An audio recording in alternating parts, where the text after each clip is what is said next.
Salut les fermiers, bienvenue sur Cocotte TV. Aujourd'hui, je vous présente la RTX 3070 Ti de chez Nvidia dans sa version Founders Edition. Donc, il s'agit d'une carte avec un tarif de 619 € et avec ça, on va voir une carte proposant un processeur graphique cadencé à 1575 MHz avec un boost à 1770 MHz. Pour le reste des caractéristiques, on a 8 Go de GDDR6X avec un bus à 256 bits et on a aussi 1144 CUDA ainsi que 96 ROPS, mais aussi 48 RT Core et 192 Tensor Core.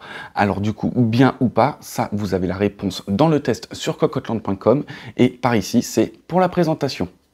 Alors pour commencer, au niveau du bundle, donc on a une boîte toute noire avec des petits traits sur les côtés en diagonale, donc une boîte très sobre avec à l'intérieur en diagonale des mousses et bien sûr à l'intérieur la carte qui va très bien présenter tout simplement et qui est toujours à l'image des Founders Edition.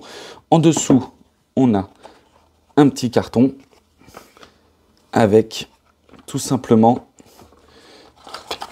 l'adaptateur pour pouvoir brancher la carte sur le 12 pins de chez Nvidia. De l'autre côté, on a 2 x 8 pins. Sur la partie backplate, puisqu'ici on est sur le côté backplate justement, avec une partie ici totalement couverte avec marqué RTX 3070 Ti avec les contours en chromé et enfin un ventilateur de ce côté-ci et qui va être traversant sur toute la carte.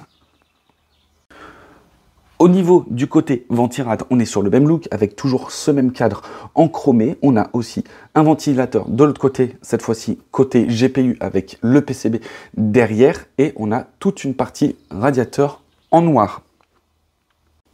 Alors côté connectique, on a toujours les 3 DisplayPort avec le HDMI, de l'ARGVent sur les équerres de 2 slots, tout simplement. Sur la partie une des moins visibles, on n'a pas grand chose à dire, on a juste 2 petites visseries qui sont posées sur le carénage qui va être en métal chromé. Sur la partie connectique d'alimentation, on en voit un peu plus. On a cette partie-là qui va être en métal et cette partie-là qui va être aussi en métal en gris avec une partie du radiateur qui va ressortir en noir ici et la connectique 12 pins de chez Nvidia. De ce côté-ci, on peut voir le GeForce RTX. Et enfin, pour terminer cette présentation, on va terminer tout simplement par la partie PCI Express avec le PCI en 4e génération. Toujours ce même carénage en métal ici et ici. Et bien sûr, le RAD qui va dépasser un tout petit peu de cette partie-là. On se retrouve pour une prochaine vidéo. À bientôt!